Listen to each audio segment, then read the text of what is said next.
Dear colleagues, it's a great pleasure and honor to welcome you at Educational Session 1, Mind the Gap, Breast Cancer in the Young. My name is Matteo Lambertini, I'm a medical oncologist and associate professor in medical oncology at the University of Genova, San Martino Hospital in Genova, Italy. And I'm really grateful to the San Antonio Breast Cancer Symposium Scientific Committee for the opportunity to contribute to this session, but even more for allocating almost 2 hours of this important conference to address the unique challenges in the care of breast cancer in young women. We have 3 excellent speakers. We are going to address 3 different topics.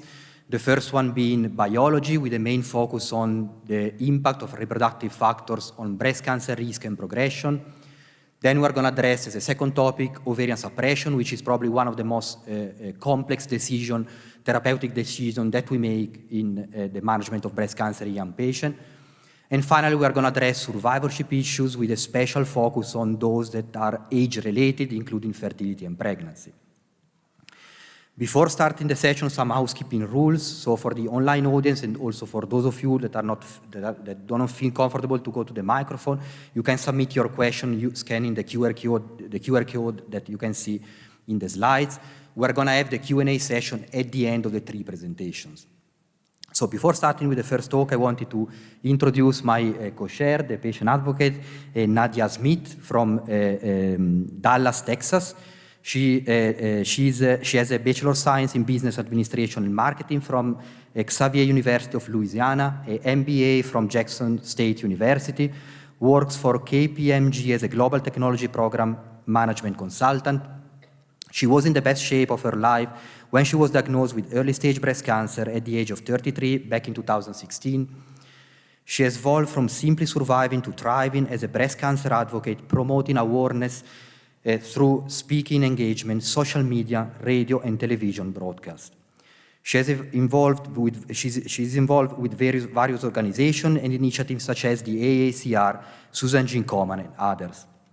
Nadia strives to use her voice to bring awareness to a disease impacting women of color at disproportionate rates, to stand in the gap for young women diagnosed under the age of 40 years. She shares her story to encourage and give others hope that there is life after diagnosis, so much that at 7 years after diagnosis, at 40 years old, Nadia just welcomed a miracle baby boy on February 10, 2023. And please join me in welcoming Nadia.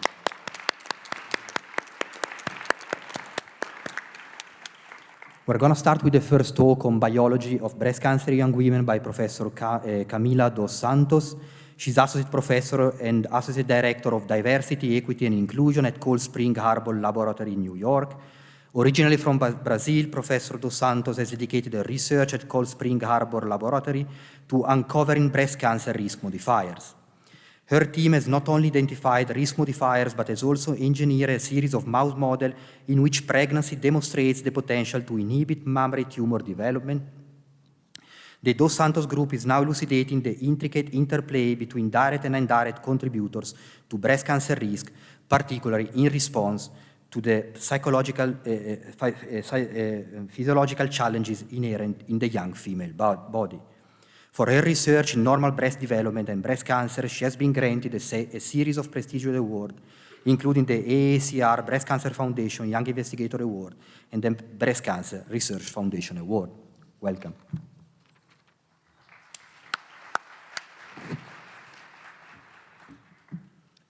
All right, everybody can hear me?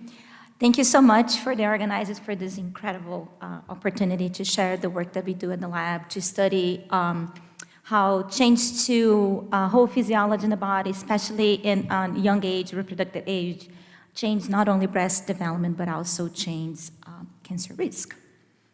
And, okay, there you go. I have no conflicts to disclose. So again, as I mentioned, my lab is very interested to understand the effects that alterations to women's health has on mammary gland development and the cancer of breast risk. And we focus on understanding all the stages of development of the breast, so then we can understand how the tissue works, and then we can understand how one can define cancer risk. As you can see from the slide here, the major steps of highly activated cell division stages of mammary gland development are heavily influenced by the presence of hormones, whereas the absence of hormones, either early during development or later in life, actually stop the cells from growing and dividing. And we have been, for the past 10 years, developing models that we can mimic those differences in the differentiation of the breast, not only using organoid models, but also animal models, and how, with a focus on how response to hormones actually change the transcriptional, the gene expression that controls cellular behaviors, but also looking at what happens at chromatin, the epigenomic landscape of those changes. So pregnancy changed the normal breast, two pregnancies here. So there are a lot of changes to the normal breast during pregnancy. So I mentioned to you cellular divisions, and here we can mimic that in the model system, either with a pseudo-pregnancy in which we give the animals just the pregnancy hormones, or with a true pregnancy. And what I'm showing here is that there's expansion of cells, but also we started producing of milk proteins. But pregnancy does not only change the ability of the cells to grow. There are a lot of changes that are happening in non-epithelial cells of the breast that are important for breast epithelial cells to develop and to produce milk. What I'm showing here is a collagen staining with second harmonic microscopy. It's in gray, those gray lines here. And here I'm quantifying that pregnancy itself not only changed the composition of collagen, the position that you have in the mammary gland, but also changed the alignment. So it goes beyond epithelial cells alone. Change, as I mentioned before, the changes that are happening in response to hormones change the cellular fates and state. What I'm showing here is a UMAP of a single-cell RNA-seq analysis that showed that cells that were sitting here in response to pregnancy hormones, now they assume a different disposition on the graph, suggesting that even though they may have the same cellular identity, they express different genes, therefore suggesting a different state. But those changes to expression are not only occurring during pregnancy. We know that many of those changes remain altered post-pregnancy. Here I'm highlighting several studies from the past several years showing that both epithelial cells from animals, rodents, mouse and rats, or humans, they have a different transcription output after pregnancy, suggesting us that our changes that are occurring during pregnancy are stable and is stably changing, permanently changing the fate of epithelial cells. This is exactly how I started my group. So we first asked the question, what epigenomic changes are associated with this change in transcription? We show that pregnancy-induced loss of DNA methylation at very specific regions in the genome. That loss of DNA methylation during pregnancy is labeling genes that are responsible for milk production and cellular growth. And they are marking regions in the genome where transcription factors have to come back faster in a second pregnancy. And those regions of loss of DNA methylation are also then gain H3K27 acetylation, which is a mark of active transcription. And with that, we established that the first pregnancy cycle leaves an epigenetic memory on breast epithelial cells, so they know how to resume milk production much earlier on the second pregnancy. Change to transcription and epigenome are not the only ones that we see after pregnancy. We now have expanded that to understand how pregnancy changes the tissue of models that are predisposed to develop breast cancer. In this case here, we have animals that have never been pregnant, BRCA knockout animals that have gone through pregnancy, and this is again a single cell plot that shows that epithelial cells that were sitting in one position of those plots, now they either disappear or they're changed with pregnancy, suggesting that those changes are sustained for a long time, stably change the mammary gland. Not only epithelial cells are altered, we see alteration to the immunity of the breast after pregnancy.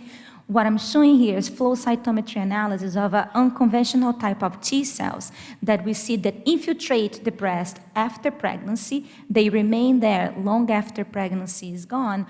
And they, again, illustrating that those changes that are brought to normal breast tissue go beyond the epithelial cells. It was very satisfying to see in a recently published Human Normal Breast Atlas that we're going to hear more from on Friday, also identify changes to the state of epithelial cells and to the immune composition of breast cells, really showing here that our modeling systems have similarities with what is happening in the breast of women. Why I'm talking to you about pregnancy? It's because young women and the risk of breast cancer has risen in the last 10 years. And here, young women, I'm defining by women that are still at the reproductive age. Young women will develop harder to treat cancers. The mortality in response to treatment, it is increased. There's a great predisposition showing here for women that 25 plus years, that's predicted by this year. And what my lab has been developed so far are modeling systems that not only study pregnancy, but the combination of other effects that happens in the body of a woman at that age to understand if those, together with pregnancy, are modulating the risk of cancer. Why we are studying pregnancy and breast cancer? In the early 1700s, it was the first time that the idea that parity changed the risk of breast cancer was made, but we know now that this is much more complicated. Women at all age after pregnancy, they have a moderate and transient risk to develop breast cancer. This is called postpartum breast cancer. But what we are most interested to understand is how women that are pregnant at the age of 20 years old, they have a marked decrease in the risk of developing breast cancer, 30 to 40%, depending on the subtype and the mutations that you're talking about, and that decrease in the risk sustains at postmenopausal age. Now, many groups have studied, developed models that can in a laboratory setting mimic those phenomena they can understand. We are very interested to understand the effect of pregnancy, breast cancer, in BRCA mutations. Why that? Because I just told you that pregnancy and breast cancer are confusing, so is the relationship with BRCA1 mutations. So in a study published in 2026, there was demonstration of a correlation between parity and decreased breast cancer risk for both patients that have BRCA1 and BRCA2 mutations. Now, in the study that it was published in 2018, that was not quite the consensus, in which only women that had 4 pregnancies were now protected from developing breast cancer, which suggests to me that if a woman engaged in a study after 4 children, they probably started having children very early on.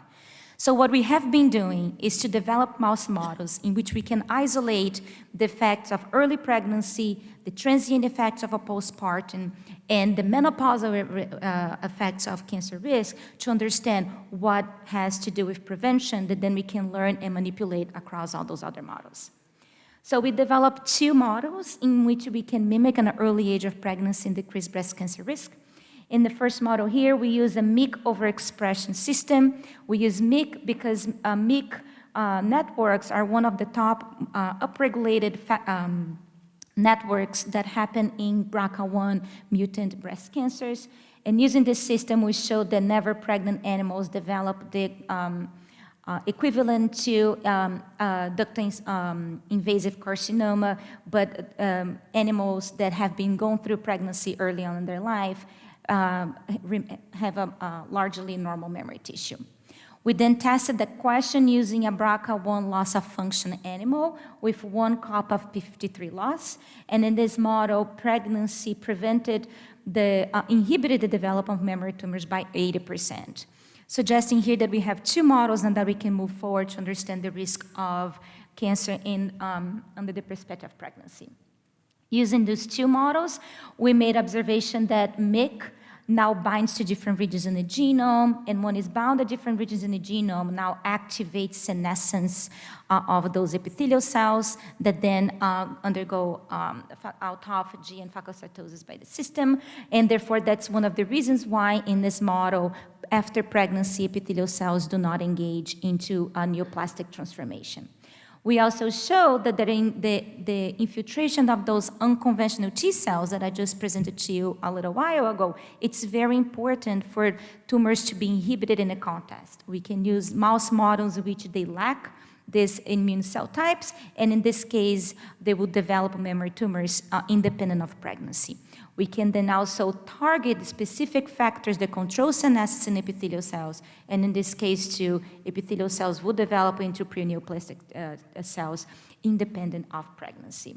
And here, just to summarize what we did so far, we showed that a pregnancy-induced epigenetic change not only change how epithelial cells regulate gene expression, but those changes in regulating gene expression are actually influencing the communication with the immune system, which now presents to us an opportunity which we are moving forward is how we can now harness changes to immunity to develop preclinical models of preventive treatments in a laboratory setting.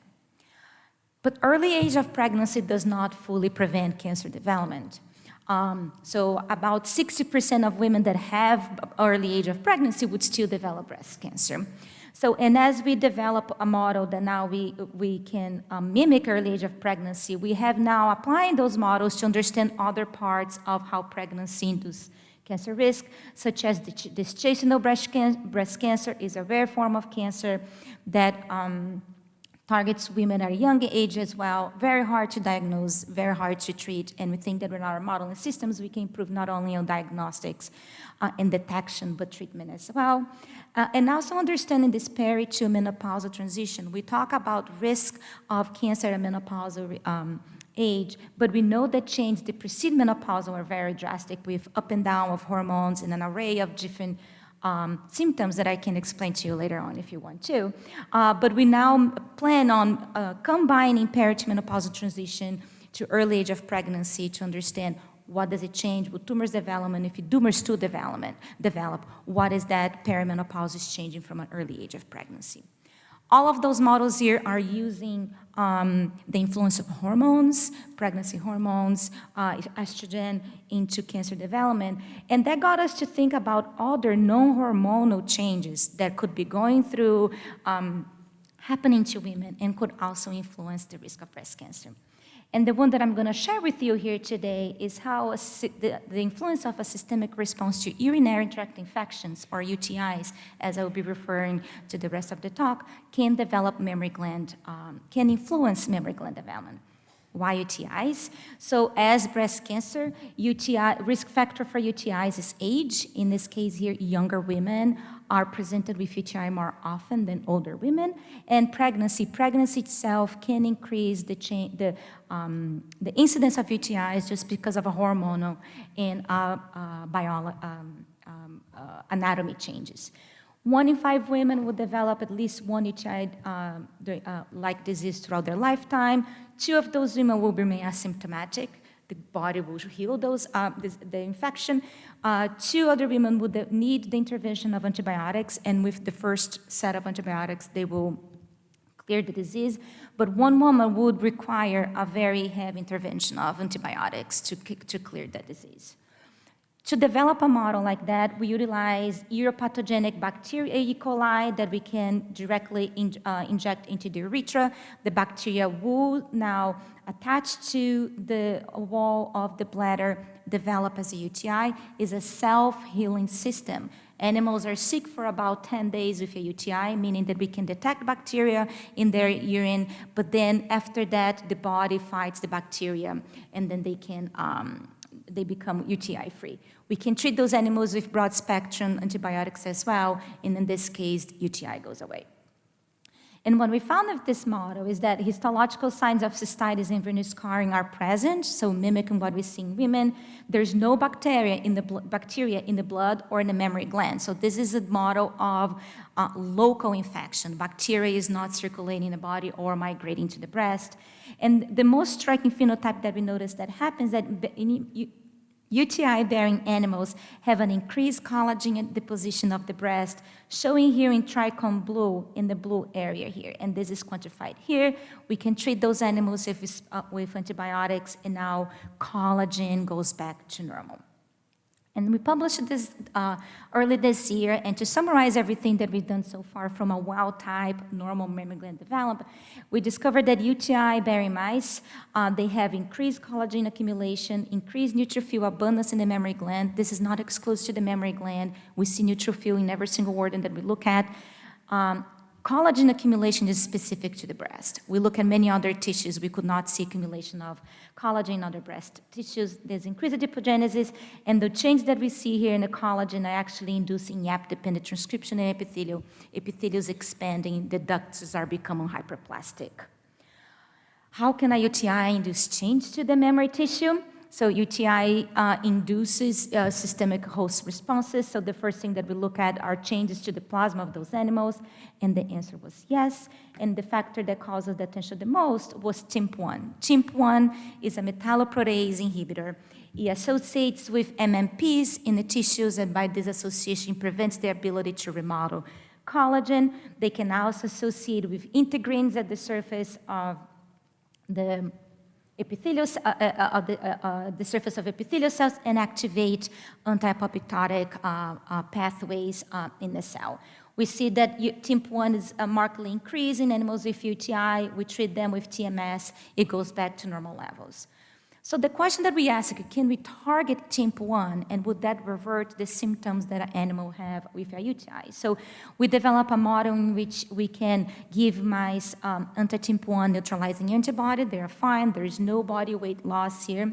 And as you probably expect that I'm going to tell you, is that TIMP1 neutralizing antibody treatment revert the collagen accumulation that we see in animals with UTI. They're still having a UTI. You still detect bacteria in their urine, but now their mammary glands go back to normal, and we also see a reduction in the ductal size, suggesting that it reduces tissue hyperplasia.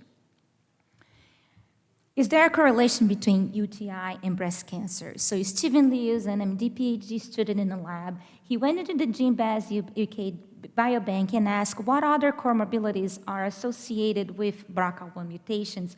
And to our surprise, he saw that some of those diseases were associated with genital urinary infections diseases, which we use that as a motivation to now to test, can a UTI change the tumor progression in animals that are predisposed already to develop memory tumors? And again, we use our BRCA1 loss of function model in which we can time the development of tumors, and they resemble cellular similarities with BRCA1 mutant that we see in triple-negative breast cancer patients. 2 weeks post-infection, so the animals are subsidizing the disease. We see that it's collagen increase in the memory tissue of BRCA1 knockout mouse. There is increase in the duct counts. There's increase in the adipogenesis, and the increase in spheroid forming in size. So suggesting that, similar to wild type, UTI is inducing change to the BRCA model. Now we can harvest the tissues here. At this time, there's no tumor, and you see those organoids growing faster, suggesting that there's activation of growth processes that a UTI is, the response to UTI is inducing to those tumors, to those tissues, to those cells. We then allow to monitor tumor, and what we saw that the UTIs decrease the onset of memory tumorigenesis. So here, the tumors in BRCA knockout UTI mice develop much sooner than the ones that are the control PBS or the ones that are treated with TMS, suggesting that the change that the UTI is inducing the memory gland can exacerbate tumor development. At the end point, those tumors are the same size and they have the same histopathology, at least by the analysis that we've done so far. We went at this point here in which we see tissue hyperplasia 2 weeks post-infection, and we asked, what are the cellular changes that UTI is inducing here? And we did single-cell RNA-seq analysis here. So what I'm showing here is that, so here we have our luminal progenitor cells, basal cells, and hormone-sensing cells. And one of the things that we notice is in a UTI mouse model, there's expansion of this blue cell type, which you call it to be BL cells, because those cells express not only keratin 8 and 18 as luminal cells should express, but they also express keratin 5, which is a mark of a basal cell type. And we were quite intrigued by that because John Brugge many years ago suggested that the root of cancer development in BRCA1 mutant patients are those cells that acquire both luminal and basal identity. We validated doing that IF, and we can see here, again, just to reiterate, this is at a time point where there's no tumors yet. We see increase of those basal luminal cells in the breast. We then look back at our single cell again. There's YAP-activated systems, but there's one of the genes that we didn't see in the wild type with integrin beta-6. Integrin beta-6 is mostly abundantly expressed in BL cells in a UTI mouse model, which allows us now to monitor the expansion of those cells without using single-cell RNA-seq. This is a bit complicated, so I'm going to take my time to explain here. In shades of blue, we have integrin beta-6 positive cells from our PBS control animals. And what we're showing here that those cells increase in numbers as the animals age, and they are getting close to the time they should be developing tumors. The shades of red in here are integrin beta-6 positive cells from animals that have UTI. So they are already at a higher levels, and they remain at the time increase until the development of the tumor. What are integrin beta-6? They sit at the surface of cells in response to either change to the ECM or to secreted factors that are secreted by the stromal that can activate a myriad of programs in the cell, including epithelial to mesenchymal transition and angiogenesis. There are many ligands that can activate integrin beta-6. Some of them could be perceived as collagen with staining. So Steven did a bunch of stainings, and he actually identified that tenascin C is the collagen fiber that component that is most expressed, abundant in the mammary glands of BRCA1 knockout UTI animals, just linking changes to specific types of ECMs to those that actually activate integrin beta-6. We then ask the question, is integrin beta-6 the bad guy here that is changing, inducing change to the memory tissue of UTI mouse? We gave them neutralizing antibodies against integrin beta-6. We can reduce ductal counts in UTI-bearing mice, but we cannot decrease the collagen accumulation. Really suggesting here that the collagen is the key change that is being induced by UTI, and that's perhaps what we should be looking at in terms of what is changing to the cancer development here.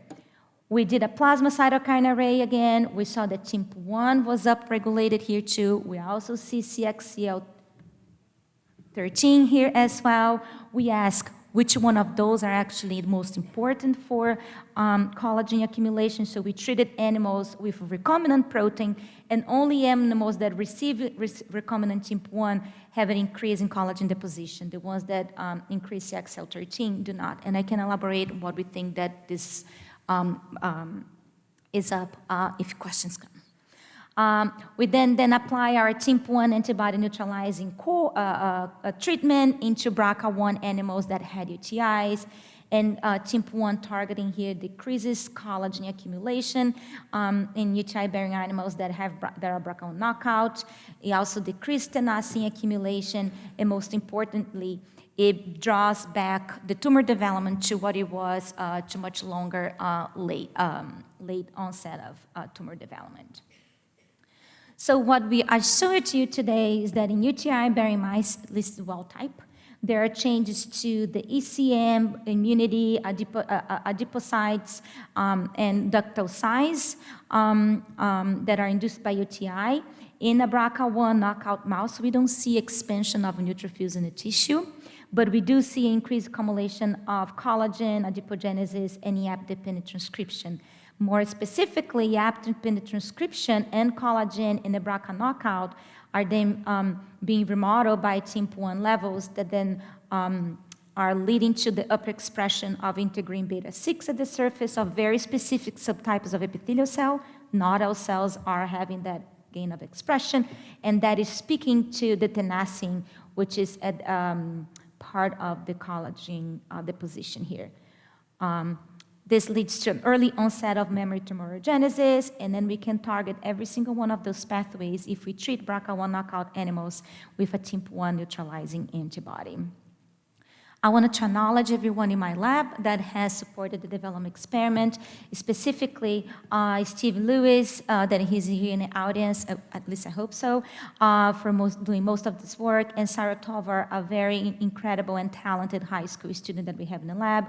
I wanted to acknowledge collaborators and our lab funding, and I look forward to your questions at the end of the session. Thank you very much.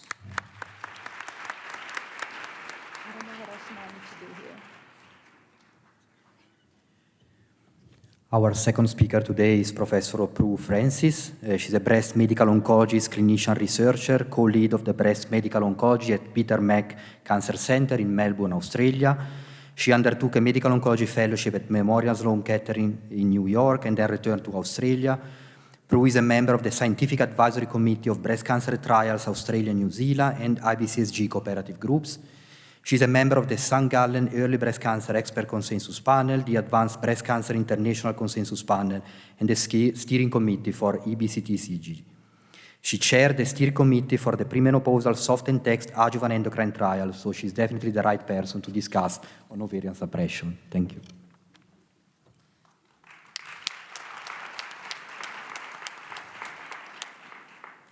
Thank you very much, Matteo. I was reflecting that it's actually 10 years ago that we had the opportunity to present the very first results from the SOFT trial here. So it's really nice to have the opportunity to give you some reflections on the things that we've learned since that time. How do we progress this slide? This one? Go. Okay. This is my disclosure. So in terms of the types of ovarian function suppression, we've really got a couple of main alternatives in early breast cancer. Reversible method by injections with a GnRH agonist, and this is most appropriate in young women for whom we may not want a permanent menopause. And then for women who are closer to the natural age of menopause, a surgical menopause via a bilateral laparoscopic approach may be a preferable choice for that woman to avoid having to attend for long-term regular injections. And while radiation can cause permanent ovarian ablation, it's not a preferred method for early breast cancer. So what about in the future? So GnRH antagonists, for example, Degarelix, this has actually been tested in the neoadjuvant setting with letrozole by the IBCSG in a randomized phase 2 trial, and it did achieve faster ovarian function suppression, and it also seemed to be more effectively maintained than with a GnRH agonist with letrozole. However, we don't have other breast cancer data apart from this one study. What would be really nice would be to have an oral option, which I'm sure would be preferred by patients. But to date, we do have oral GnRH antagonists, for example, Elagolix. But this is not yet approved for breast cancer, although there are case reports of use in cases of patients who had incomplete estradiol suppression on a GnRH agonist. So how often do we need to give this treatment? So the standard treatment in breast cancer really for a long time has been 4 weeks, and this is typically approved in most countries. The 3-monthly long-acting GnRH agonist is approved for breast cancer in many countries, but not in all countries. And I think we have more data for the 3-monthly injections with tamoxifen than with aromatase inhibitors. However, the 3-monthly GnRH use of goserelin has now been included in the NCCN guidelines this year, and also 3-monthly administration has been permitted in the large planned offset trial, which has started accrual in premenopausal women, which is using an aromatase inhibitor. So what about estradiol level monitoring? Is this required if we're trying to suppress the ovaries in young women? And I think this is a controversial question. I don't know that there's a right answer. When we conducted the SOFT and the TEXT trials, there was no routine monitoring of these levels built into the trials. In my personal practice, I'm not routinely testing this. However, if there is any reduction or if there is an absence of vasomotor symptoms, or if my patients report any spotting or bleeding after the initial few weeks of suppression, or if there are any other symptoms that the patient notes suggesting a menstrual cycle, then I do test levels. In our soft test sub-study, it was evident from centralised testing of estradiol levels that there were some women that did not obtain persistently the very ultra-low levels that you would expect perhaps in a postmenopausal woman on an aromatase inhibitor. And this risk of not having a persistently ultra-low level seemed higher if the woman had not had chemotherapy or if the body mass index was high. Perhaps it will be more risky if a woman is very young. In terms of assaying, it's not straightforward if you want to test estradiol levels. In many of our routine labs, we have different assays. The gold standard assay is the LC-MS assay, And it's fair to say that if you have other assays that you're using rather than this gold standard, that there are some drugs that we might use in breast cancer that can actually cross-react in the assay and cause confusion, including exemestane, abemaciclib, and fulvestrant. So who should get ovarian function suppression? Now, on the next two slides, I'm going to list 8 categories of patients that I'm going to discuss in my talk. But just to show you, women who are not at low risk for recurrence, very young women, premenopausal women who you're thinking of an aromatase inhibitor, women who have chemotherapy-induced amenorrhea, who you are thinking of for an aromatase inhibitor, especially under the age of 50, premenopausal women planned for adjuvant ribociclib, premenopausal women with either estrogen receptor negative or estrogen receptor positive breast cancer who are planned for chemotherapy and have not completed childbearing. Now, a category most people will tend to forget is premenopausal women with ER-negative early breast cancer who are planned for chemotherapy and have completed childbearing. And then finally, I'm going to just briefly discuss premenopausal luminal breast cancers that appear to have a favourable type of biology. Can we use ovarian suppression as an alternative to chemotherapy? So the first category of patients, premenopausal women who are not with estrogen receptor positive breast cancer that's not at low risk for recurrence. And I want to remind you that in the SOFT and the TEXT trials, the tumours needed to have, the women's cancers needed to have at least 10% of cells showing some hormone receptor staining, so it was not those low levels. And both ASCO and ESMO have guidelines that give an indication of the sorts of patients who should be considered for ovarian function suppression. I want to remind you of the design of the SOFT trial. The SOFT trial was testing 3 adjuvant endocrine therapy regimens, tamoxifen for 5 years being the control arm, and the primary comparison was the addition of 5 years of ovarian suppression to tamoxifen, but we were also looking at an aromatase inhibitor exemestane with ovarian suppression. There were 2 categories of patient who could enter the trial according to the stratification of prior chemotherapy or not. And this was by choice of the doctor and the patient whether they received chemotherapy. But if they received chemotherapy, they needed to demonstrate a premenopausal estradiol level within 8 months to be eligible for the trial. Now we have the 12-year results that have been published last year, and we can see on the bottom of these 3 curves, the grey or the grey line is the tamoxifen alone arm, and then above that, the red line, tamoxifen plus ovarian suppression, and on top, the aromatase inhibitor, exemestane plus ovarian suppression. And this is showing disease-free survival at 12 years. So by intensifying the endocrine therapy, we can, in fact, improve our disease-free survival at 12 years. Now I want to drill down on a subgroup, because I told you that many patients in the SOFT trial did not have prior chemotherapy. So now I'm drilling down on a subgroup who entered the trial after prior chemotherapy. So they were necessarily a younger cohort of patients because they needed to show their ovaries were still working after the chemotherapy.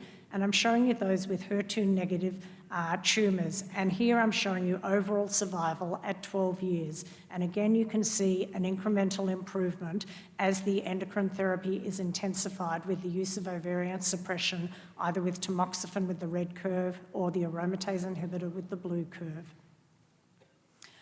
But here are these other women who had lower risk breast cancers. This was the no chemotherapy cohort in SOFT, median age of 46.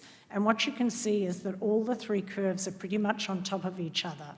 So there are very few distant recurrences and very few deaths from breast cancer in this cohort, with over 95% of these women alive at 12 years without ovarian function suppression.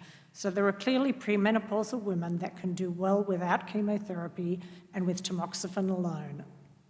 So who are the patients who what sort of clinical and pathologic features would you want to see before you could decide that tamoxifen alone would be good? And here are the features that I'd be looking for. And I think age is an important one, because when we look at the soft no chemotherapy cohort, 90% of that cohort were at least 40 years of age or older. We also want the tumours to be HER2 negative, node negative, T1, low to intermediate grade. We want to see good progesterone receptor staining. And you can see some other features there, the low key 67. And if you were doing a recurrence score, we would also want that to be at the lower range. So now thinking about the very young women with estrogen receptor positive, HER2 negative breast cancers. Now, young age, this is showing you women who were either in the SOFT or the TEXT trial and they had hormone receptor positive, HER2 negative cancer, and showing you distant recurrence at 8 years, and just showing you broken down by the age at entry on the trial. And if you can't see all the curves easily, the purple line at the bottom and the red one next above that, those are the younger women under the age of 40. So young age in these trials was a risk for distant recurrence. Last year at ASCO, the Early Breast Cancer Trialist Collaborative Group presented their meta-analysis looking at patients who were randomised to receive ovarian ablation or suppression or not. And they basically divided women in these trials, and this is showing you the data in women who either had no chemotherapy or were shown to be premenopausal after their chemotherapy. And what you can see here is there appears to be a larger absolute benefit from the ovarian suppression in those under the age of 45 than in those who were aged 45 to 54, but were still premenopausal. What about in the SOFT trial? In the SOFT trial, I believe from the results that we should strongly consider ovarian suppression in women under the age of 35. And when we look at this age group in SOFT, more than 90% actually had received prior chemotherapy before being randomised in the trial. If we look in the SOFT trial at 12 years, for those who were randomised assigned to tamoxifen alone, nearly 1 in 2 had had a further invasive breast cancer event of some type if they did not get assigned to ovarian suppression. And in terms of survival, 1 in 3 of those assigned to tamoxifen alone without ovarian suppression had died.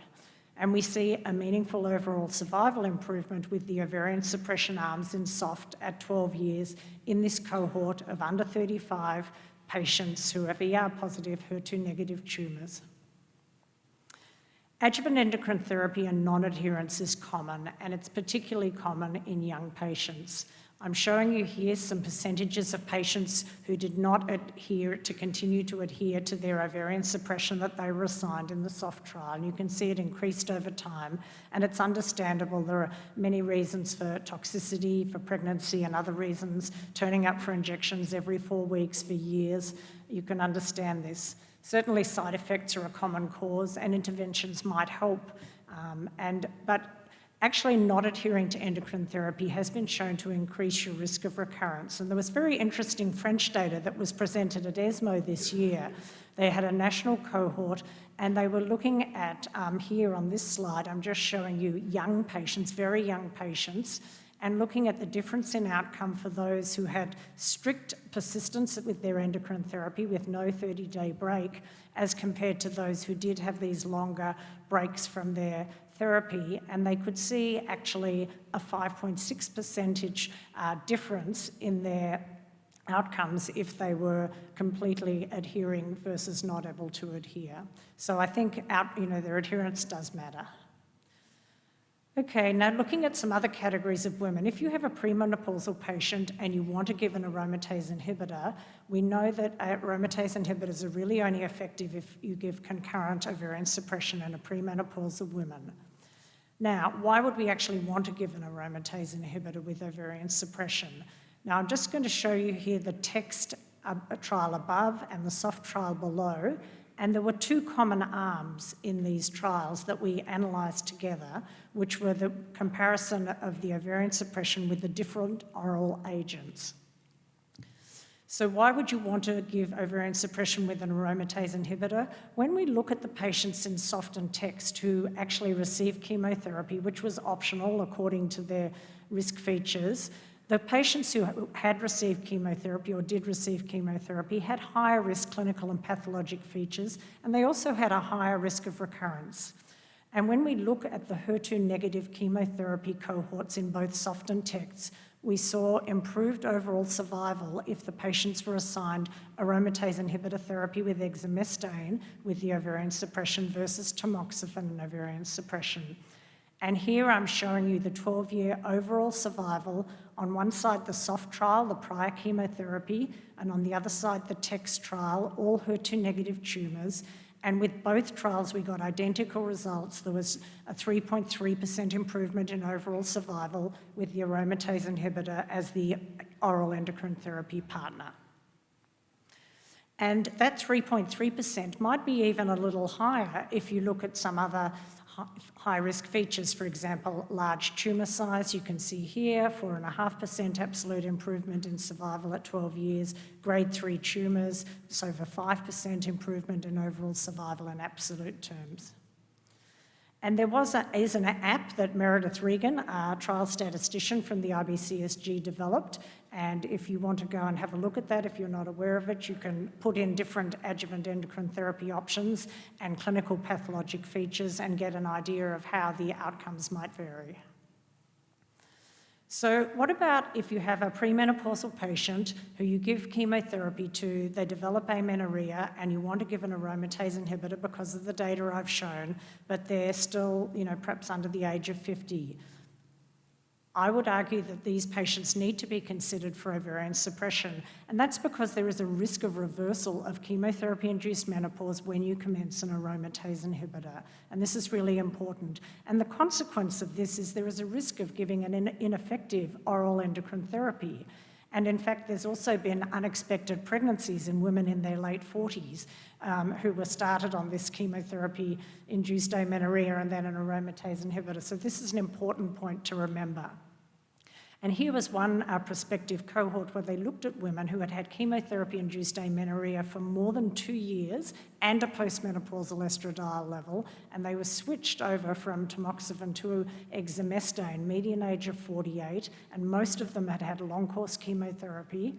And in fact, 30% had recovery of their ovarian function when they switched to an aromatase inhibitor. And it was more frequent in those under the age of 48. So I think you really need to be careful in these younger women with chemo-induced amenorrhea, and particularly if you're giving a short-course chemotherapy regimen. So another category of women who will need ovarian suppression is if you're planning for adjuvant ribociclib. We know that this has actually been FDA approved this year. And I want to remind you in the NATALY trial that adjuvant ribociclib actually required the patients to receive a non-steroidal aromatase inhibitor, so either letrozole or anastrozole. And in premenopausal women, they needed to receive concurrent GnRH agonist therapy. Also men did too. And the reason was that tamoxifen plus ribociclib can affect the QTc interval, and so it was not permitted in the adjuvant NATALY trial. So if you're giving adjuvant ribociclib, the ribociclib was for 3 years in the NATALY trial, so there needs to be at least 3 years of the non-steroidal aromatase inhibitor and goserelin. And in the NATALY trial, if the woman needed to switch over to tamoxifen because of poor tolerance, then the ribociclib needed to be ceased. What about abemaciclib? So in the Monarch E trial with adjuvant abemaciclib, they were not all required to receive ovarian suppression with an aromatase inhibitor. You could choose the endocrine therapy, and abemaciclib was for 2 years. But I would point out to you that abemaciclib added to endocrine therapy does increase the risk of venous thromboembolism somewhat. And when they looked at Monarch E in the premenopausal patients, according to the oral endocrine therapy that they got, that it was a lower risk if you were getting an aromatase inhibitor, presumably with ovarian function suppression, than if you were getting tamoxifen. So that might be another reason to think about the aromatase inhibitor with ovarian suppression if you're considering abemaciclib. So what about women who have not completed childbearing? Why would we give ovarian suppression here? And that's to increase the prospects for future pregnancy. Now, we would commence this after completion of other fertility procedures such as oocyte collection, and ideally we'd commence it at least a week before chemotherapy and continue during the chemotherapy. And I draw your attention to the POEMS trial, which was actually studying this in hormone receptor negative breast cancer and showing you that the women who were getting cyclophosphamide-containing chemotherapy and were randomised to get goserelin or not, starting prior and during their chemotherapy. And here I'm showing you that the cumulative prospects of having a future pregnancy were higher in those women in the red curve who received the goserelin with their chemotherapy.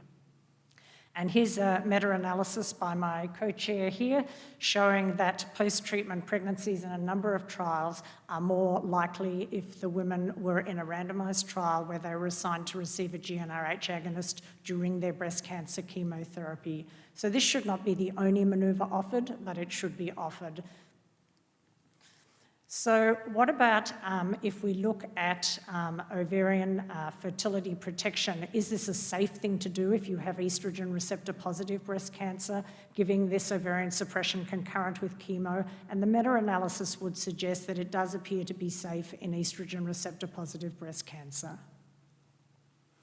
When do we start the ovarian suppression? So if the childbearing is not completed, as I've mentioned, we should start the ovarian suppression before the chemotherapy. And then you can start the oral endocrine therapy after the chemotherapy. If childbearing is completed, you may choose to start ovarian suppression after chemotherapy, but it's definitely required with the aromatase inhibitor. And if you're thinking you want to give tamoxifen, you might decide to wait and see in a patient with chemotherapy-induced amenorrhea whether their ovaries recover. Ovarian suppression timing might relate to a number of factors such as childbearing plans, the age of the patient, the planned oral endocrine therapy, and whether there's neoadjuvant or adjuvant chemotherapy. If childbearing has been completed, I think you can either start the ovarian suppression after chemotherapy, as in the SOFT trial, or concurrent with chemotherapy, as in the TEX trial. And we did publish an analysis that was suggested that either approach seemed to give a similar outcome, allowing for the fact that this was not a randomised comparison. If you're giving neoadjuvant chemotherapy, perhaps giving concurrent ovarian function suppression might improve the response. Now, this group is the group that is often forgotten, so I want to remind you about them because they have estrogen receptor negative breast cancer. And so this is a group where we don't intuitively think of ovarian suppression. So if you have a premenopausal patient with estrogen receptor negative breast cancer planned for chemotherapy and has completed childbearing, what is the chance you're going to remember this? But it is an important group. And why would you do this? You would do this to reduce the risk of premature menopause, as there's no cancer benefit from menopause in estrogen receptor negative cancer, and there are adverse health effects. So we would start the GnRH agonist prior to and continue it just for the duration of the chemotherapy and then stop it. And this is a meta-analysis of GnRH agonist given during breast cancer chemotherapy, just looking at the outcomes according to premature ovarian insufficiency. And I'm not sure if you can see the estrogen receptor status on the forest plot, but estrogen receptor negative and estrogen receptor positive, you can prevent ovarian premature insufficiency on average in these trials by giving the GnRH agonist. And why do we want this? Because these women could have a better future quality of life, including better sexual function. And there's also literature from the non-breast cancer literature to show that permanent premature menopause without HRT in the non-breast cancer scenario has a variety of adverse health effects, including mortality. One last group that I want to talk about are premenopausal patients who have favourable luminal A-like biology. Could ovarian suppression be an alternative to chemotherapy? Now, there's been a number of randomised trials, the TAILOR-X, the MIND-ACT and the RxPonder, and in these trials, mostly the premenopausal women actually got tamoxifen. There weren't many that got ovarian suppression. And there has been the concern raised by these trials that premenopausal women perhaps don't have the same outcomes as postmenopausal women, particularly when the recurrence score is a bit higher or if the women have positive lymph nodes. So why would we want to think about giving ovarian suppression as an alternative to chemotherapy? Have we got any data to say that this is reasonable? Have we got data to say you could do it in a stage 2A disease, for example, in a T2 tumour or a node-positive tumour? I want to show you some data from the TEX trial, and this is the cohort in TEX where patients received no chemotherapy, but they all received ovarian function suppression with either an oral tamoxifen or oral aromatase inhibitor. And I'm showing you here distant recurrence, freedom from distant recurrence at 8 years. And what you can see, if you can see it, circled in blue, are the node-positive patients. 21% of these were node-positive, 19% had T2 tumours, and they had a distant recurrence freedom which was greater than 90%. So there are some patients chosen with favourable biologic characteristics who can be treated with a chemotherapy-free approach. And the OFFSET trial, which has been launched in America, is actually trying to look at some of these issues, but also using an oncotype DX assay. And in Europe, there is another trial as well, the OPTIMA-Young. So how long should we go for? 5 years in soft and text. The ASTRA trial was 2 years. If you give a surgical method, it's permanent. You need it as long as the ovaries are still working. 3 years if you're giving ribociclib. But we lack adequate data on this question. In the positive trial, they actually interrupted endocrine therapy after 1.5 to 2.5 years with a plan to recommence. The ASTRA trial added 2 years of ovarian suppression to tamoxifen for 5 years in women who regained or had persisting ovarian function, and they actually had some improvement in disease-free survival also. So you can benefit from shorter periods.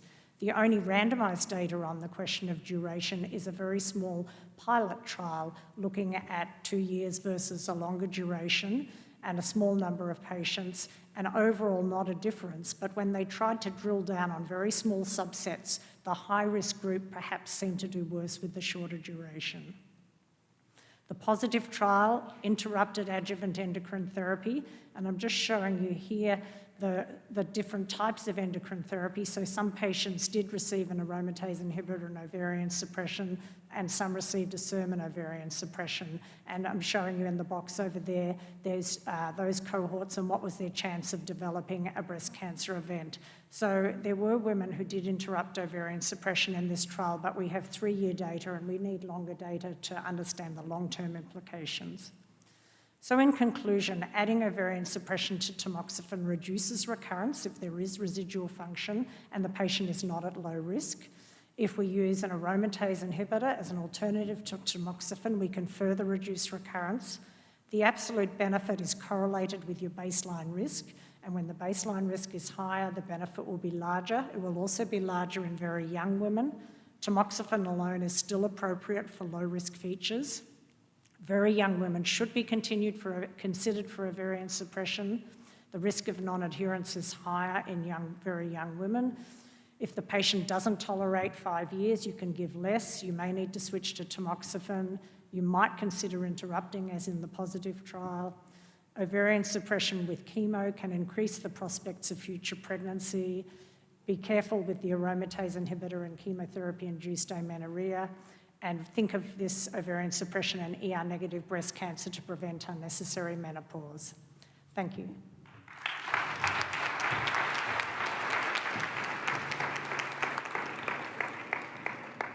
Our next presenter is Professor Jennifer Sheng, who is an assistant professor of oncology at Johns Hopkins University School of Medicine. Her research includes capturing adverse symptoms of endocrine therapy, identifying tools for early diagnosis of potentially debilitating side effects, understanding health patterns and comorbidities in breast cancer survivor, and exploring strategies to treat obesity.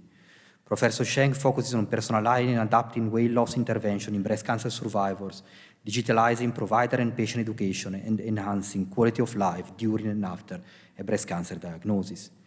She's also conducting studies to understand and improve body composition in breast cancer survivors, biomarkers that can predict response to lifestyle intervention, and clarify the underlying obesity gene signature that may impact cancer outcome and survivorship. She has very good personal reason for not being able to join us in person, but we are very grateful that she can join online, and she's going to talk about survivorship. Thank you for that introduction, Dr. Lambertini. I'm grateful for the organizers for this opportunity. I'm now 38 weeks pregnant, so it is a pleasure to give this talk live and remotely. Next slide. My disclosures are as listed. Next slide. As the topic of survivorship is very broad, I've selected just a few hot topics for this educational session. We'll start with a quick overview, followed by a narrow focus on fertility and childbearing, psychosocial health, treatment-related issues including insomnia, weight gain, adherence to endocrine therapy, sexual health, and menopausal symptoms. And lastly, support programs for young adults with breast cancer. Next slide. Next slide. There are unique issues that arise from the treatment of breast cancer in young adults. To optimize survival and quality life, we must incorporate multidisciplinary strategies at diagnosis and in survivorship. Unfortunately, the young population is often underrepresented in trials. Additionally, the selection of endpoints for trials is often determined by pharmaceutical companies, and it may not match the priorities at an individual level. Let's now delve into a few high-priority issues for young adults. Next slide. Next slide. We'll start with the topic of fertility and childbearing.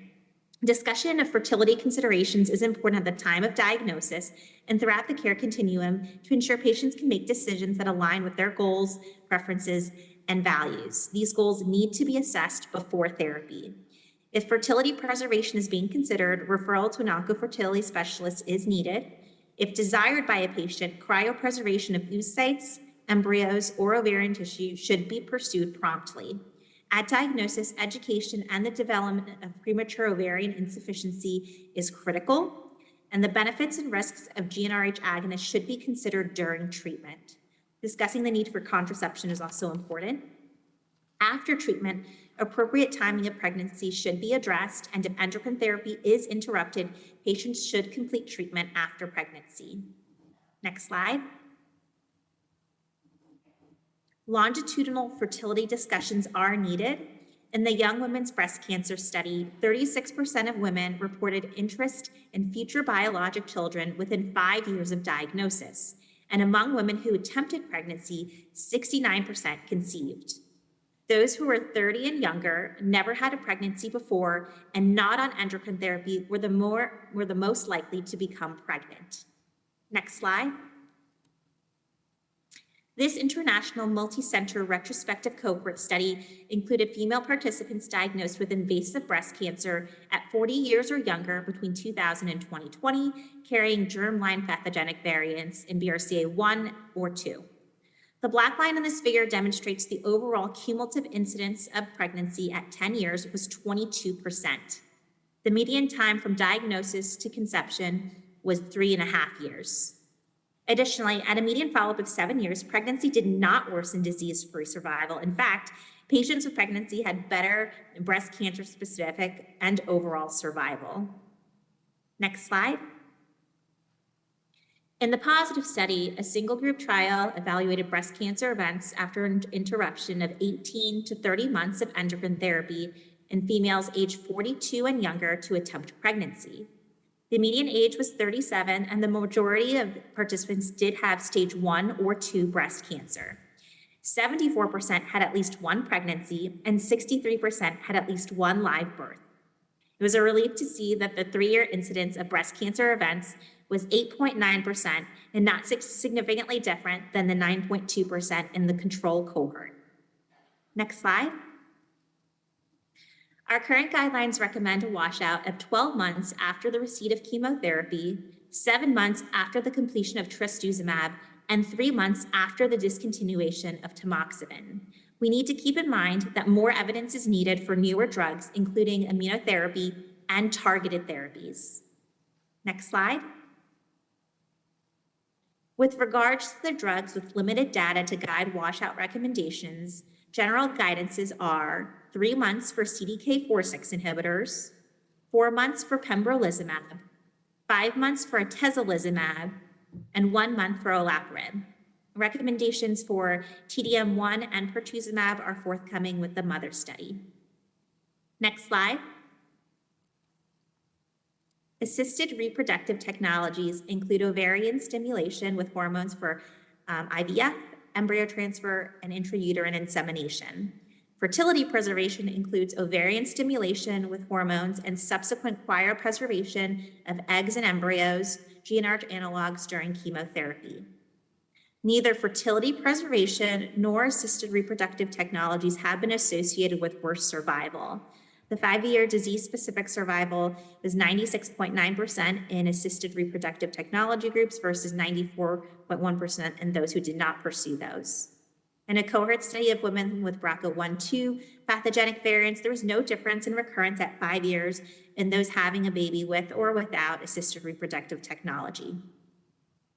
Fertility preservation is associated with greater incidence of births and use of assisted reproductive technology. The 10-year cumulative incidence of births was 40.7% among fertility preservation group versus just 15.8% among comparators. The 5-year incidence of death was 5.3% versus 11.1% for women with and without fertility preservation. Next slide. In the positive study, fertility preservation and assisted reproductive technology did not increase 3-year risk of recurrence. The figure on the left shows no significant differences in time to first invasive recurrence for those who did and did not receive embryo or oocyte preservation. And the figure on the right shows no significant differences in the same endpoint for those that received ovarian stimulation or not. Next slide. There are concerns regarding the use of biphosphonates in premenopausal women in their fertile years due to the long half-life and ability to cross the placenta. Systematic reviews of use before or during pregnancy do not show significant increases in poor outcomes. However, these are mostly case reports. There are many limitations, including small numbers and lack of use of Zometa. On the other hand, denosumab may have lower long-term risk as it's a monoclonal antibody that is a reversible therapy and it's not incorporated into bone. There is one 12-month randomized controlled trial of denosumab versus placebo in those that are on ovarian function suppression and aromatase inhibitor. This study demonstrated preservation of bone mineral density, bone architecture, and strength. Unfortunately, there are no studies on denosumab and fertility. There are just some case reports on the use of denosumab in pregnancy. Next slide. There are also other family planning options. A traditional surrogate can be used and is both the egg donor and the person who carries the fertilized egg to term and delivers the baby. A gestational surrogate carries a fertilized egg to term and delivers a baby for someone who can't get pregnant. In the United States, there are 3 main ways to adopt: private domestic adoption, international adoption, and foster adoption. Next slide. Let's move on to psychosocial health. The NCCN Breast Cancer Panel recommends assessing for distress in patients with newly diagnosed breast cancer. The distress thermometer displayed here can be used to evaluate the level of distress a patient has been experiencing over a week. We know that younger patients diagnosed with breast cancer have much higher rates of psychosocial distress than patients diagnosed at older ages. Next slide. The Young Women's Breast Cancer Study evaluated coping strategies at 6 and 18 months after diagnosis and evaluated anxiety 2 years after diagnosis. In the bar chart, the y-axis includes various types of coping strategies, including other individuals, hobbies, work, religion, and lifestyle. Social supports were most commonly provided by a partner and friends.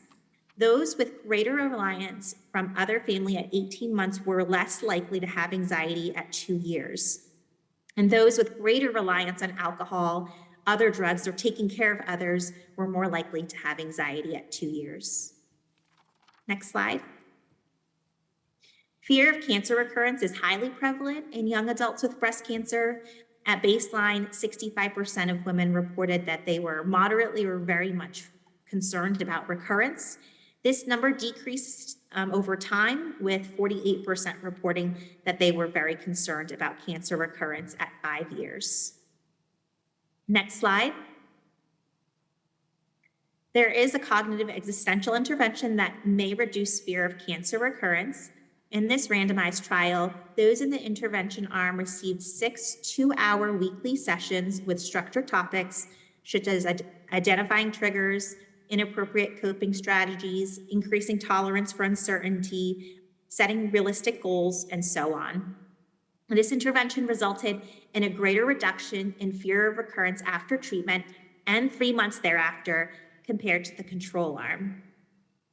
Next slide. Structured couples therapy can reduce anxiety about oncofertility before treatment. In this study, nearly double the number of women experienced a significant reduction in post-traumatic stress symptoms after the receipt of couples therapy.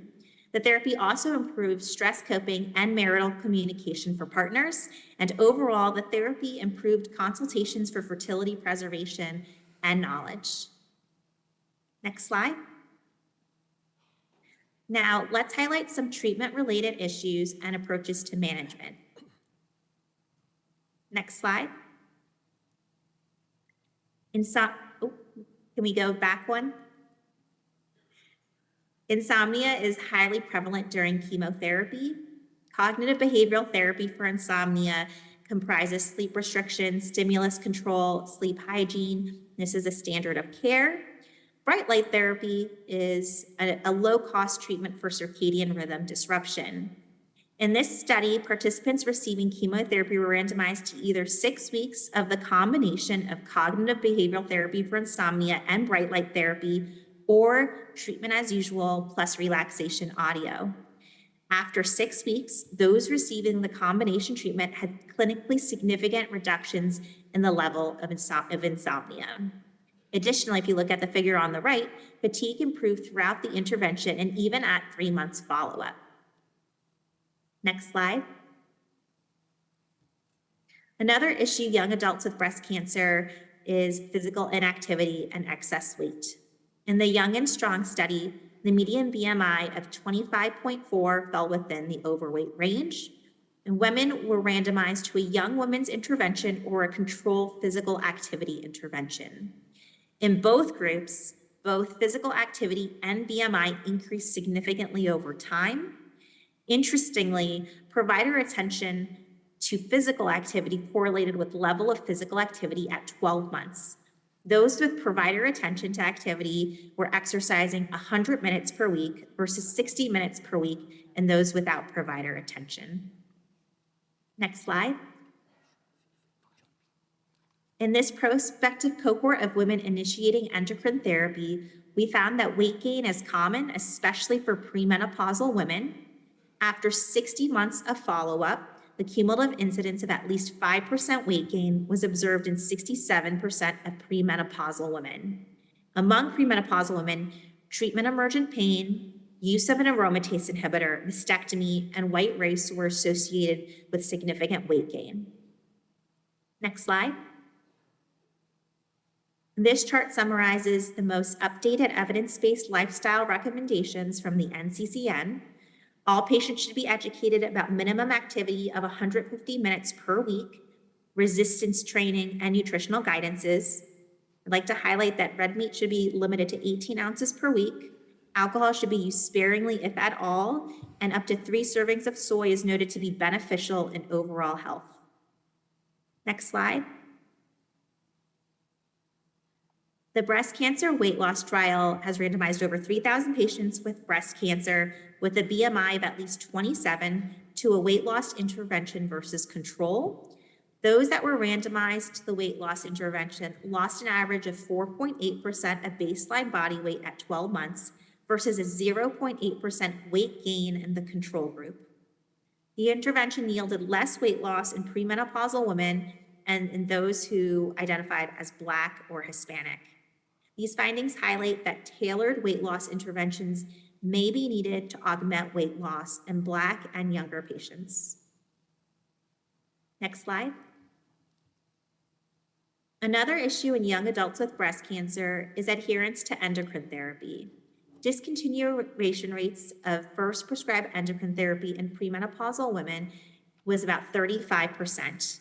Adherence was lower in those that were living alone, unemployed, had a lower stage of cancer, no receipt of chemotherapy, higher comorbidity, and use of chronic non-cancer medication. Ultimately, discontinuation before 5 years was noted in 15% of women, with fatigue and insomnia being common reasons. However, there are some interventions that may help to improve adherence through early detection and management of side effects. Effective and scalable interventions of machine learning models with patient-reported outcomes may help. Support groups, psychologists, and navigators may need to be involved as well. Next slide. Menopausal symptoms are of a major concern to young women with breast cancer. There are now many options for vasomotor symptoms, including pharmacotherapy, cognitive behavioral therapy, and hypnosis. Yoga, acupuncture, and stellate ganglion blocks can also help. Newer drugs like Veoza are being studied in breast cancer patients. Both sexual dysfunction and vaginal dryness require a more structured approach to management. Next slide. As detailed in the ASCO educational book for sexual dysfunction and vaginal dryness, we should first advise patients to eliminate irritants, including parabens and fragrances. Second, we should advise a non-hormonal moisturizer at least 3 times a week. We do need to educate users that oil-based strategies might degrade latex condoms, and that hyaluronic acid can aggravate any burning sensation if a present symptom. Third, a silicone lubricant is actually preferred and more compatible with devices. Fourth, dilator therapy at least 3 times a week for 10 minutes is advised for anyone with dyspareunia or vaginal stenosis. Pelvic physical therapy can also be immensely helpful. Fifth, low-dose vaginal estrogen and DHEA can be used for persistent symptoms despite the above said methods. For those that are on aromatase inhibitors or at very high risk of recurrence, use of just 1 to 3 times per week might be more appropriate. There was a large cohort study recently published that did not show an increase in breast cancer specific mortality with the use of vaginal estrogens. Lastly, lasers should be avoided until there are placebo-controlled trials demonstrating efficacy. Next slide.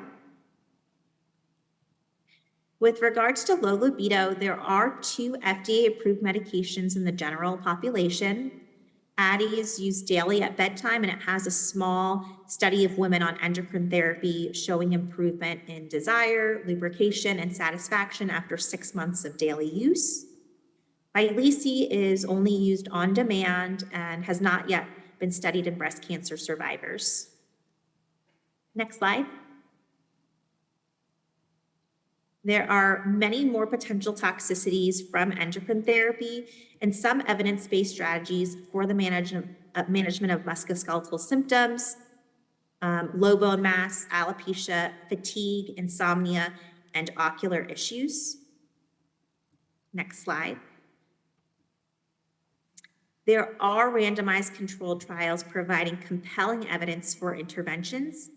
In this figure, the more compelling interventions demonstrating efficacy are denoted by darker shades of color. For example, if you look at the purple section in the bottom right of the figure, cognitive behavioral therapy and exercise can be very effective approaches to fatigue. If you look at the red section at the bottom left of the figure, acupuncture, exercise, and duloxetine can be very effective for musculoskeletal symptoms. We've already touched on sexual dysfunction and the impact of vaginal hormones, and cognitive behavioral therapy has also been found to be very effective. With regards to weight gain, diet, physical exercise, and cognitive behavioral therapy all have strong supporting evidence. And we briefly mentioned hot flashes already and the benefits of cognitive behavioral therapy, pharmacotherapy like gabapentin and pregabalin, progestins, oxybutynin, SSRIs, SNRIs, and clonidine. Next slide. I'd like to spend a few minutes addressing support programs specifically for young adults with breast cancer. Next slide. For most, insurance coverage is a basic necessity. Medicaid expansion under the Affordable Care Act in 2010 was associated with greater receipt of endocrine therapy by 2.4% of individuals. And this expansion was actually associated with reducing treatment delays of 60 days by 1.65% and increasing 2-year survival by 1%. As of today, there are 41 states, including DC, that have adopted Medicaid expansion, but there are still 10 states that have not. This study provided evidence of the benefit in cancer care and outcomes for Medicaid expansion among young adults. Next slide. This is an evaluation of 115 articles on programs specific to young adults with breast cancer, in which they identified key components of these types of programs. They included clinical care, supportive care, research, and education. Unfortunately, the major limitation to the establishment of these comprehensive programs for young adults with breast cancer is funding. Next slide.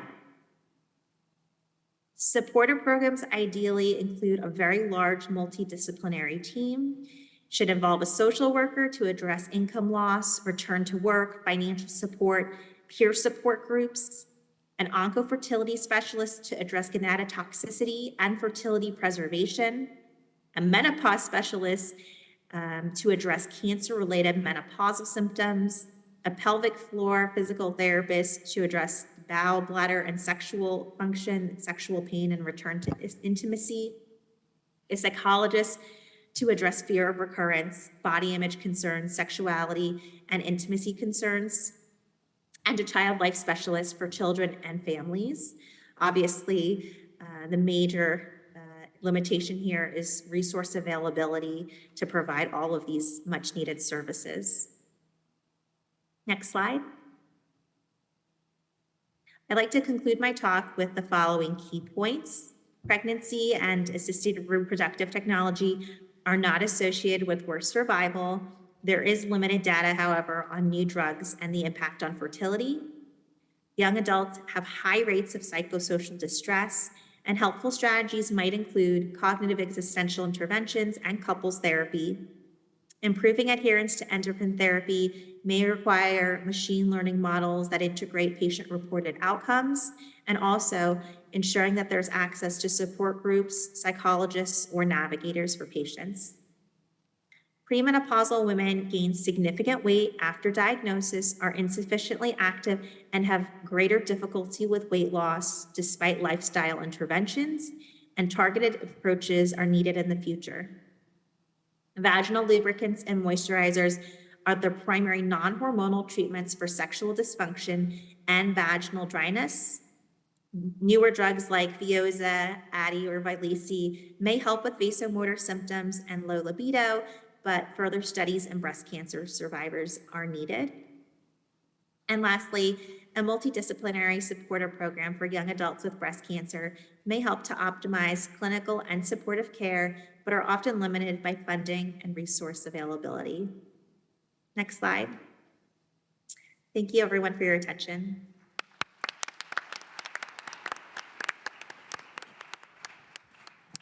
Thank you very much to all the speakers for the excellent presentation. So we have around 20 minutes for questions.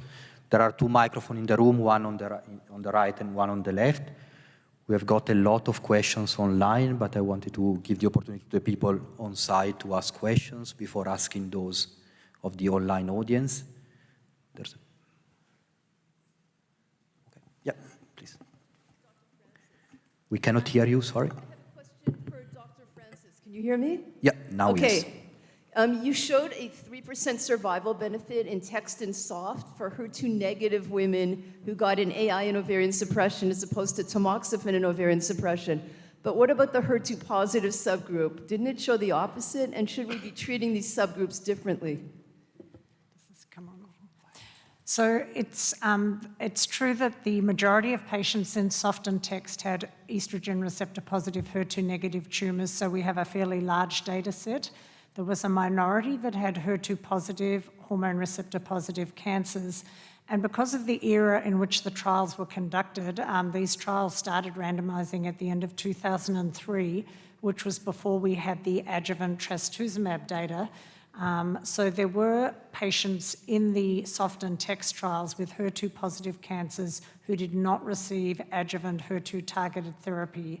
So it's a relatively smaller cohort, and also not all the patients received trastuzumab. So the HER2 negative cohort were really treated similarly to how we would treat them now, whereas the HER2 positive, there is some variation.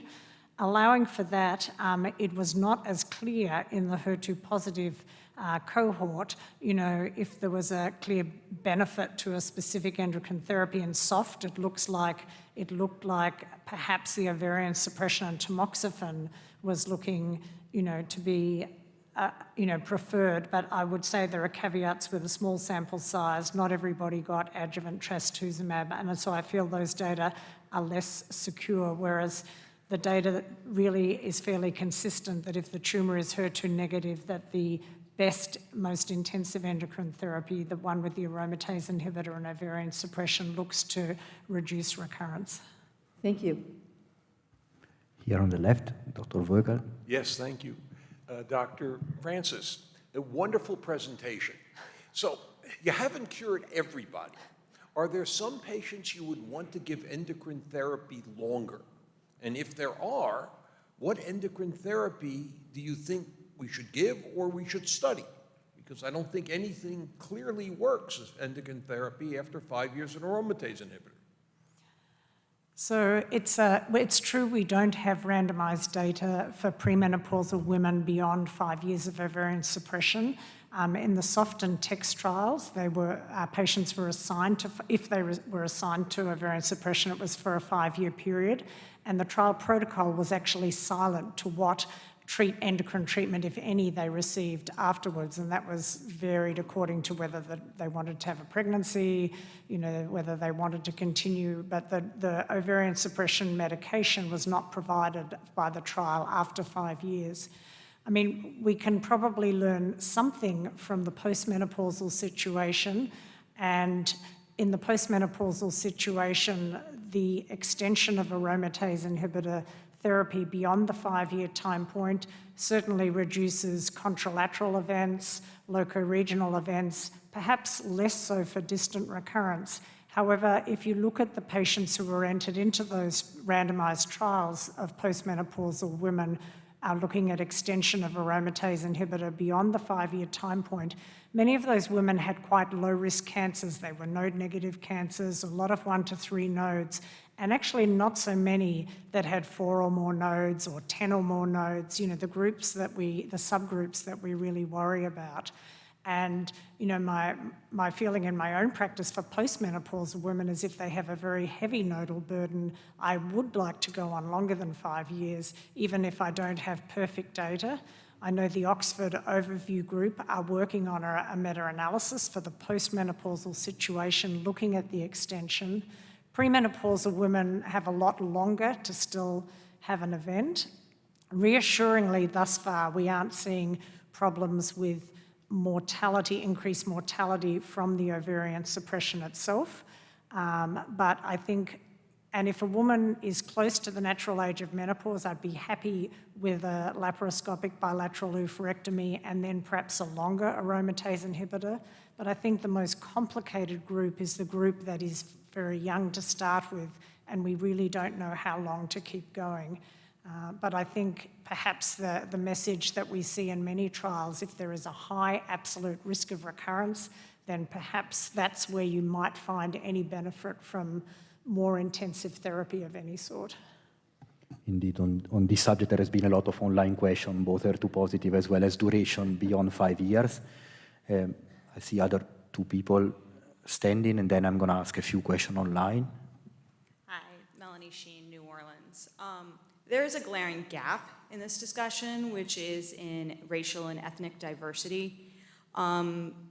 Initially presented some data looking at parity and how that may be protective. But we know that high parity in African American women can actually increase their risk of breast cancer in women under 45. So wondering if y'all can comment to that, because I think this definitely needs to be addressed. No, yes, absolutely. I think that there are many ongoing efforts to fill that gap, meaning to understand breast biology from distinct ancestries. That's where we have to start, right? So what is happening there? I know for a fact that in terms of triple-negative breast cancers, if you compare triple-negative breast cancer from non-Black population and a Black population, you see that there is differential immune infiltration, that you can capture those signals by RNA-seq, by DNA methylation, so the composition of the tumors are different too. Women of African descendancy, they also have a higher mortality of parity alone. We're not even talking about breast cancer. And that has to do with postpartum bleeding problems often, but also high blood pressure that is associated with pregnancy. We cannot address from a basic science perspective. I cannot address the point of ancestry with what we have in our lab right now, but we are moving forward towards into understanding how then we can manipulate those changes in a laboratory setting in terms of high blood pressure, but also change to immunity that you have across ancestries and how that affect cancer risk. I'd also make, sorry. Go ahead, Dr. Prince. Go ahead. Well, I wanted to add something to that. So this is the first time that we've mentioned barriers outside of access, right, to the care. So that's what I want to address. Dr. Camila, in your research, you stated that early age of pregnancy decreases roughly 30 to 40%, correct? So were there other barriers that you studied in your research, such as access to care? We talked about ethnicity. We know that was missed, but demographics for those patients that were involved in your study, and if they impacted those survival rates. Yes, social determinants, Yes. right? So, yeah, so we are putting together a U54 that brings together multiple hospital systems in the New York area to come together not only from understanding the cancer as it develops, but also what are all the determinants that are accompanying women that are non-Caucasian and they are presenting with cancer. I know from similar studies, not from the breast, but from the lung, that alterations to cortisol levels was one of the major determinants of lung cancer in the Black population compared to a non-Black population, and that has to do with the stresses that you have throughout your life, just for being and to sound like what you are in life. So I think that we are teaming up with specialists in the area, and that's how much I can address your question. But there is a huge movement, not only bring the biology, but the social aspects of ancestry and that how impact not only the diagnosis, but the care and the outcome. And the stress levels that are Yes. associated with certain ethnic. Yes, absolutely. The other comment I'd make about your question was that triple-negative breast cancer is seen perhaps more frequently in African American populations, and there is data that lactation, breastfeeding, can reduce the risk of triple-negative breast cancer, and there are social determinants in US society that perhaps African American women might be required for financial reasons to return to work sooner. Perhaps America could learn something from some of the Nordic countries or other countries that have more generous maternity leave compensation for women so that they could actually have the opportunity to lactate and not be under such stress to return to work. So I don't know if that's a relevant factor, but it's something to keep in mind. It's definitely relevant. Absolutely. We're going to take one more question here. Hi, Catherine Harper-Wynne from Kent's Oncology Centre, UK. Just on the point of that group that we probably are looking at, which is the GnRH agonist in the non-ER positives who have completed their family. I mean, a lot of those triple-negative patients will be now having immunotherapy, and just seems unlikely, but is there any data on the use of GnRH agonists with Pembro? So I don't think GnRH agonist has been tested with Pembro, and this is also one of the concerns about some of the newer drugs in the phase 3 trials, that there actually was not any real information collected on fertility and ovarian function for the young women. So this is a real gap in our knowledge, and there's been an ASCO guideline statement that was published this year or in the past year, that we need to really think about young women when we're developing phase 3 trials in the future. There is a publication by Winship et al. That included Australian authors that looked at a murine model with immunotherapy that suggested perhaps this could be gonatotoxic, but we don't have good data for women. However, we know that endocrinopathies can occur, including the pituitary, thyroid, and adrenal. So it's not impossible that immunotherapy could affect reproductive factors. And Can I just make Sure, one of point course. about the previous comment in terms of ancestry? Melissa Davis will be giving a talk at this meeting, and she has been putting together the most brilliant minds to tackle the problem of ancestry, social determinants of health, and how that changes outcomes of breast. So just go to them. And maybe going back to the prior question, there has been also a few questions online on this subject. So I don't know if Jennifer, you can hear us. Maybe if you can comment in your clinical practice if you are using a GnRH agonist during not only Pembro but also, for example, capecitabine or adjuvant olaparib. Yeah, unfortunately, I don't think there's any data or any guidances for the use of the GnRH agonist for the adjuvant use of Xeloda or PARP inhibitors. But, we've been looking, I think, through some post-marketing studies in like Monarch E for other targeted therapies in terms of fertility, because those patients were required to use contraception for the entire period of 12 weeks after their last dose. I think that in terms of the other guidances for the immunotherapies that were mentioned, it's just based off of, I think, half-life calculations in terms of fertility, in terms of when it would be safe to pursue, but I don't believe there's any data or guidance about GnRH agonist use with any of those immunotherapies.